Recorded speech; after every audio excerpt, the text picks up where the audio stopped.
Bollywood silver screen presenting the frighteners. इस कहानी की शुरुआत में एक शहर दिखाया जाता है। इस शहर का नाम होता है फेयर वाटर और फेयर वाटर में पिछले कुछ वक्त से बहुत सारी मौतें हो चुकी हैं। इन मौतों को देखकर ऐसा लगता है कि इन्हें हार्ट अटैक हुआ है, लेकिन जब डॉक्टर्स इनका पोस्टमार्टम करते हैं तो उन्हें ऐसा लगता है जैसे इनके दिल के अंदर किसी ने हाथ डाल के इनके दिल को निचोड़ दिया हो। फेयर वाटर पूरा शहर दहशत में है क्योंकि पिछले 4 सालों में 30 मौतें हो चुकी हैं और आज से 30 साल पहले भी ऐसा ही कुछ हुआ था। शहर के लोगों का मानना है कि शैडो ऑफ डेथ यानी कि मौत का साया शहर में वापस आ चुका है। इसी शहर में एक आदमी रहता है जिसका नाम है फ्रैंक बैनिस्टर और कुछ सालों पहले फ्रैंक बैनिस्टर की पत्नी की एक कार दुर्घटना में मौत हो गई। फ्रैंक बैनिस्टर भी उस कार में था लेकिन वो बच गया, पर इस दुर्घटना ने उसकी पूरी जिंदगी बदल दी। इस दुर्घटना के बाद फ्रैंक बैनिस्टर को आत्माएं दिखना शुरू हो जाती है। वो किसी भी आत्मा को देख सकता है, उनसे बातें कर सकता है और ऐसी 3 आत्माओं से उसकी दोस्ती भी होती है। इनमें से एक का नाम होता है साइरस, जिसकी मौत 1970 में हुई थी और अपने वक्त में जब ये जिंदा था तो एक गैंगस्टर था। दूसरे का नाम होता है नर्ड और तीसरे का द जज, क्योंकि ये एक जज था। अपनी पत्नी की मौत के बाद फ्रैंक ने अपना काम छोड़ दिया और अब वो उन लोगों के घरों से भूत प्रेत को भगाता है जिनके घरों में भूत प्रेतों का साया होता है। बदले में उनसे पैसे लेता है।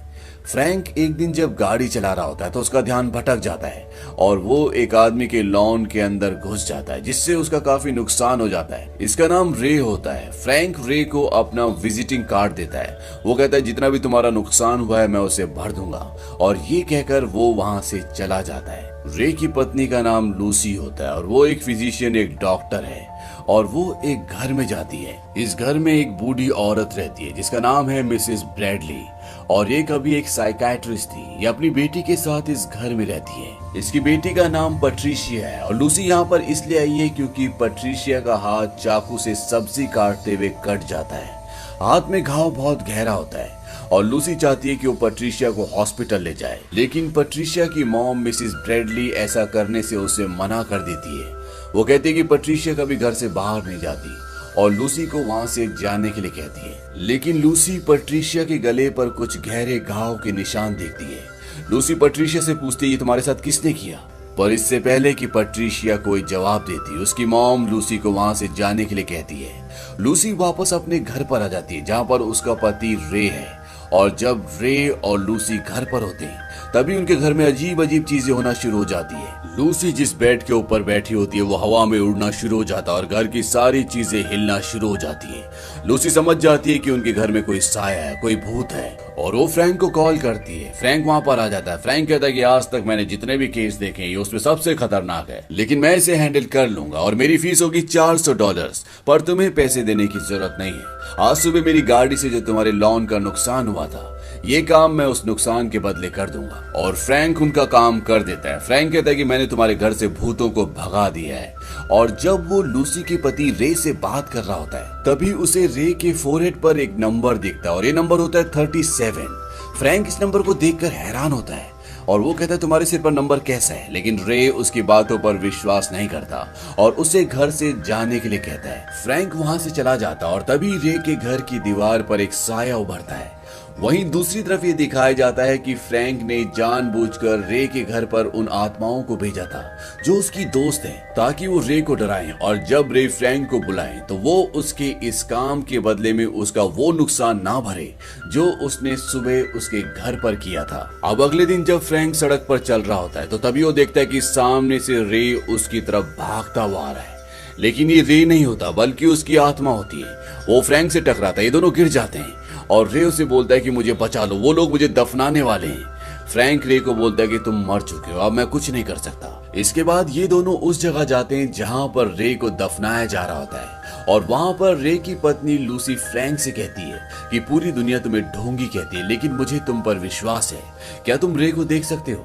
फ्रैंक कहता है कि हाँ। और अब लूसी और फ्रैंक एक रेस्टोरेंट में मिलते हैं। वहां पर लूसी फ्रैंक से कहती है क्या तुम रे की आत्मा से पूछ सकते हो कि उसने मेरे $15,000 कहां पर इन्वेस्ट किए? रे की आत्मा फ्रैंक को बताती है कि वो उसने एक गलत इन्वेस्टमेंट में गवा दिए। फ्रैंक ये बात लूसी को बताता है। लूसी को इस बात से दुख होता है।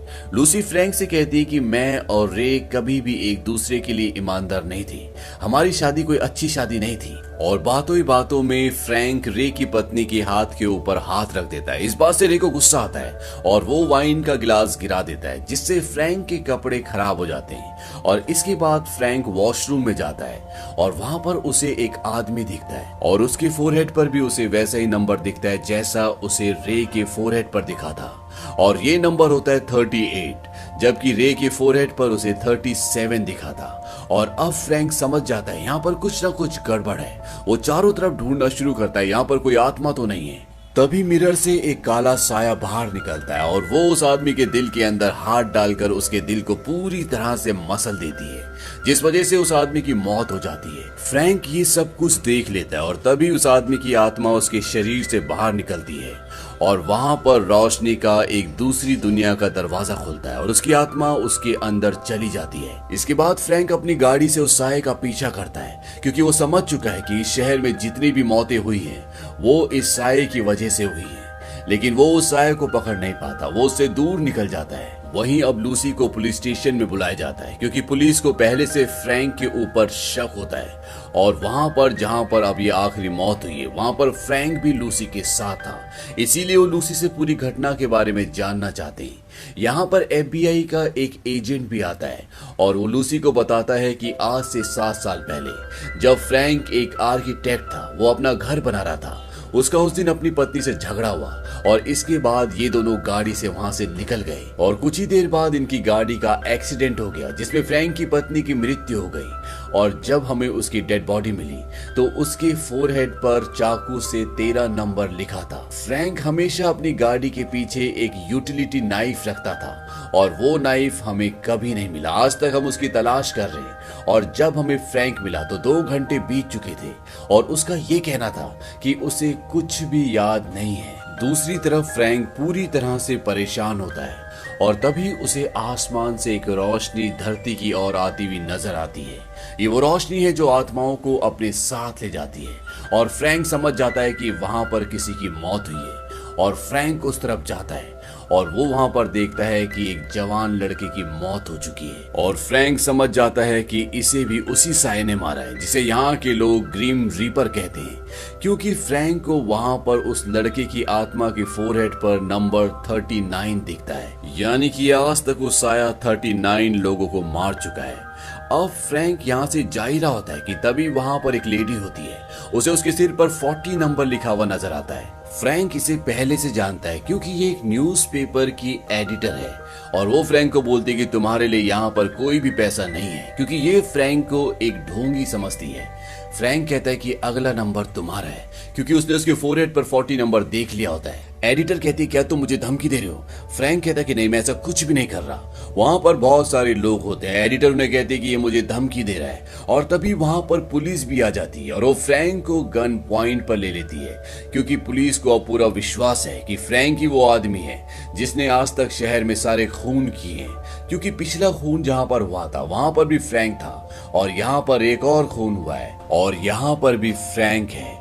और तभी फ्रैंक को वही साया दिखता है जिसने आज तक ये सारे खून किए हैं, लेकिन फ्रैंक के अलावा उसे कोई भी नहीं देख सकता क्योंकि वो इंसान नहीं है। और जैसे वो काला साया उस एडिटर को मारने वाला होता है तो फ्रैंक की जो 3 आत्माएं दोस्त हैं, जिसमें से एक जज है, वो उस काले साये पर कई गोलियां चलाता है, जिससे वो काला साया वहां से भाग जाता है। लेकिन एक बार फिर से वो वापस आता है, पर इससे पहले कि वो काला साया उस एडिटर के दिल में हाथ डालकर उसे मार देता। फ्रैंक की यहाँ पर जो 2 और आत्माएं दोस्त होती हैं, फ्रैंक उनकी मदद से एडिटर को अपनी गाड़ी में यहाँ से लेकर भाग जाता है, लेकिन वो काला साया इन दोनों का पीछा करता है और फ्रैंक की गाड़ी का एक्सीडेंट हो जाता है और वो काला साया वहां पर आता है और वो एडिटर के दिल में हाथ डालकर उसे मार देता है। फ्रैंक चाहकर भी उसे नहीं बचा पाता। एडिटर की मौत उसी तरह से हुई होती है जिस तरह से उसकी पत्नी की मौत हुई थी, लेकिन उसे अपनी पत्नी की मौत के बारे में कुछ भी याद नहीं होता। पर यहाँ पर उसे अपनी पत्नी की मौत की उसकी डेड बॉडी की एक झलक दिखती है, जिसके फोरहेड पर नंबर 13 लिखा होता है। और अब एडिटर की आत्मा उसके शरीर से बाहर निकल जाती है और वो कहती है कि तुम्हें मुझे मारकर क्या मिला, तुमने अपनी पत्नी का भी खून किया था। इस बात से फ्रैंक पूरी तरह से डिस्टर्ब हो जाता है और वो सीधा पुलिस स्टेशन जाता है, जहां पर पुलिस अभी भी लूसी से पूछताछ कर रही है। फ्रैंक उन्हें बताता है कि एडिटर मर चुकी है और इसके बाद फ्रैंक को अरेस्ट कर लिया जाता है। यहाँ पर जो FBI का एजेंट होता है वो फ्रैंक से पूछताछ करता है और फ्रैंक उसे बताता है कि एक काला साया है जिसने सब कुछ किया है। लेकिन FBI के एजेंट को लगता है कि फ्रैंक की दिमागी हालत खराब है, उसने खुद ये सारे खून किए हैं जिसके बारे में शायद उसे खुद भी नहीं पता। और वो फ्रैंक को भी इन बातों पर यकीन दिलाने की कोशिश करता है। वो उसे बताता है कि जिन भी सायों को, जिन आत्माओं को तुम देखते हो वो सिर्फ तुम्हारी एक कल्पना, एक भ्रम है। और अब कहीं ना कहीं फ्रैंक को भी इस बात पर यकीन होना शुरू हो जाता है, क्योंकि जब वहां पर वो दो आत्माएं साइरस और नर्ड जो कि उसकी दोस्त है वो वहां पर आती है, तो फ्रैंक उन्हें नहीं देख पाता, क्योंकि कहीं ना कहीं उसके दिमाग ने ये विश्वास करना शुरू कर दिया है कि जो FBI का एजेंट कह रहा था वो सही कह रहा था। वहीं दूसरी तरफ लूसी अब फ्रैंक के घर पर जाती है और जब वो घर पर जाती है तो वहां पर एक रिकॉर्डेड कॉल होता है और ये कॉल होता है पैट्रिशिया की मॉम का। पैट्रिशिया वही लड़की है जिसने इस कहानी की शुरुआत में चाकू से अपना हाथ काट लिया था। और लूसी जब पैट्रिशिया की मॉम की कॉल सुनती है तो उसमें पैट्रिशिया की मॉम बोलती है कि मेरी बेटी शैतान के संपर्क में है और उसी ने उसे घर पर बुलाया है, मुझे आपकी मदद की जरूरत है। लूसी को लगता है कि पैट्रिशिया की मॉम की दिमागी हालत ठीक नहीं है, क्योंकि जब वो पैट्रिशिया के घर पर गई थी तो उसके गले पर कुछ निशान थे और लूसी को ऐसा लगता है कि ये निशान पैट्रिशिया की मॉम ने उसे दिए हैं। लूसी पैट्रिशिया के घर पर पहुंच जाती है। उसकी मॉम उस वक्त वहां पर नहीं होती। लूसी पैट्रिशिया से कहती है कि तुम्हारी मॉम को दिमागी बीमारी है, तुम्हें इस घर से बाहर निकलना होगा। लेकिन पैट्रिशिया इस घर से बाहर नहीं निकलना चाहती। वो लूसी से कहती है कि तुम नहीं समझोगी, और ये कहते हुए वो एक जार की तरफ देखती है। और जब लूसी उसे उठाने वाली होती है ये पूछने के लिए कि इसमें क्या है, पैट्रिशिया उससे पहले उसे उठा लेती है। वो कहती है कि इसमें मेरे पिता की अस्थियां हैं, उन्होंने मर्डर किया और उसके बाद अपनी खुद की जान ले ली। और मेरी मॉम ये सोचती है कि उनकी मौत की जिम्मेदार मैं हूँ, इसीलिए उनकी अस्थियां मुझे अपने कमरे में रखनी पड़ती हैं। अब पैट्रिशिया की मॉम घर पर वापस आ जाती है और पैट्रिशिया लूसी को एल्मीरा के अंदर छुपा देती है और लूसी को एल्मीरा के अंदर वो चाकू मिलता है जो फ्रैंक का होता है, जिससे फ्रैंक की मरी हुई पत्नी के सिर पर नंबर 13 लिखा गया था, जिसे पुलिस कई सालों से ढूंढ रही है। लूसी इस बात से हैरान हो जाती है और वो किसी तरह से घर से निकलकर सीधा फ्रैंक के पास जेल में जाती है। लेकिन फ्रैंक लूसी की किसी भी बात पर विश्वास नहीं करना चाहता। लूसी उसे विश्वास दिलाती है और फ्रैंक एक बार फिर से वापस अपनी नॉर्मल चेतना में आ जाता है।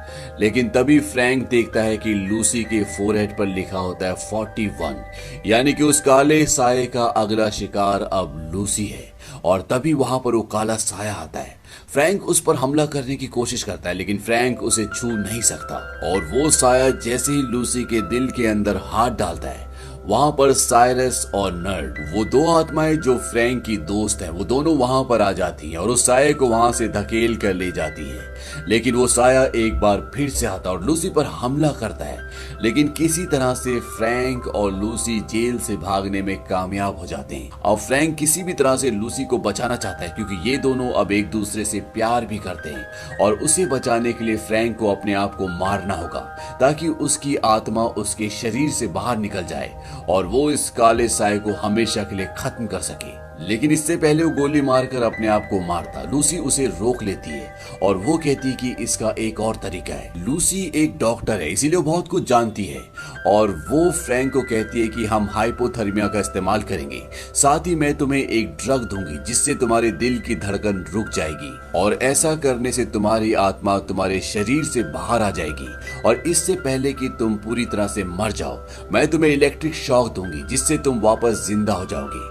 और ये ऐसे ही करते हैं, ये इस प्रोसेस को शुरू करते हैं। लेकिन फ्रैंक के पास केवल 20 ही मिनट्स होंगे, क्योंकि 20 मिनट के बाद लूसी को उसकी बॉडी को रिवाइव करना होगा, नहीं तो वो हमेशा के लिए मर जाएगा। और ये फ्रैंक को हाइपोथर्मिया के लिए एक कोल्ड स्टोरेज के अंदर डालते हैं। हाइपोथर्मिया उसे कहते हैं जब इंसान का पूरा शरीर ठंड से जम जाता है। अब जब ये प्रोसेस चल रहा होता है तभी यहाँ पर FBI का एजेंट आ जाता है और वो नहीं चाहता कि फ्रैंक को यहाँ से बाहर निकाला जाए, वो चाहता है कि उसकी मौत वहीं पर हो जाए। इसीलिए वो लूसी को अपने साथ गिरफ्तार करके ले जाता है। अब फ्रैंक की आत्मा जो उसके शरीर से निकल चुकी है वो यहाँ पर पहुंच जाती है और वो लूसी को यहाँ यहाँ से भगाकर ले जाना चाहता है, क्योंकि वो जानता है कि कभी भी यहाँ पर वो काला साया आ जाएगा। और वो काला साया यहाँ पर आ जाता है। फ्रैंक और उस साये के बीच में बहुत लड़ाई होती है और फ्रैंक उसे अपने काबू में कर लेता है। और फ्रैंक को पता चलता है कि इस काले साये का नाम, जिसकी ये आत्मा है, उसका नाम जॉनी बार्लेट है, जिसने सन 1964 में एक साइकेट्रिक हॉस्पिटल में 11 लोगों को मार दिया था। और वो ऐसा इसलिए कर रहा था क्योंकि वो इस दुनिया का सबसे बड़ा सीरियल किलर बनना चाहता था। इन सब कामों में उसका साथ दिया था पैट्रिशिया ने, लेकिन उस वक्त पैट्रिशिया की उम्र मात्र 15 साल थी और पैट्रिशिया जॉन बार्लेट से बहुत प्यार करती थी, इसीलिए इन दोनों ने मिलकर ये किया। लेकिन पैट्रिशिया नाबालिग थी, इसीलिए उसे उम्र कैद की सजा हुई, जबकि जॉनी बार्लेट को सजाए मौत दी गई। अब इससे पहले कि फ्रैंक की आत्मा जॉनी बार्लेट की आत्मा को पूरी तरह से खत्म कर दी, लूसी वापस उस जगह पर पहुंच जाती है जहां पर फ्रैंक की बॉडी है और वो उसकी बॉडी में इलेक्ट्रिक शॉक लगाती है, जिससे फ्रैंक की आत्मा, उसकी चेतना वापस उसकी बॉडी में आ जाती है। लेकिन वापस आने से पहले फ्रैंक की आत्मा ने जॉनी बार्लेट की उस शक्ति को, उस काले चोगे को जिसके पीछे उसकी आत्मा छुपी रहती थी, उससे छीन लेती है। और अब जॉनी बार्लेट किसी के भी दिल में हाथ डालकर उसे नहीं मार सकता। फ्रैंक होश में आने के बाद लूसी को बताता है कि जॉनी बार्लेट वापस आ चुका है और वो दोबारा हत्याएं कर रहा है और तुम्हें किसी भी कीमत पर पैट्रिशिया को घर से बाहर निकालना होगा। लूसी सीधा पैट्रिशिया के घर पर जाती है और वो पैट्रिशिया को कहती है कि तुम्हें मेरे साथ चलना होगा, लेकिन पैट्रिशिया की मॉम मना कर देती है। वो कहती है कि ये कहीं नहीं जाएगी। लूसी पैट्रिशिया की मॉम को कहती है कि तुम फ्रैंक का चाकू अपनी अलमीरा में क्यों रखती हो। पैट्रिशिया की मॉम बोलती है कि तुम मेरे कमरे में गई थी और ऊपर चली जाती है और पैट्रिशिया भी उसके पीछे चली जाती है। कुछ ही देर बाद पैट्रिशिया वापस आती है और वो कहती है कि मॉम मान गई है, वो पुलिस के पास जाने के लिए तैयार है, वो कुछ ही देर में नीचे आने वाली है। और तभी यहाँ पर जॉनी बार्लेट की आत्मा आ जाती है, लेकिन अब वो लूसी का कुछ भी नहीं कर सकती। पर जॉनी बार्लेट की आत्मा आने के बाद यहाँ पर पैट्रिशिया का बिहेवियर चेंज हो जाता है और वो उससे बात करना, उसे महसूस करना शुरू कर देती है। और जॉनी बार्लेट उसे बोलता है कि हमें सबसे ज्यादा खून करने का रिकॉर्ड बनाना होगा, इसीलिए तुम्हें लूसी को मारना होगा।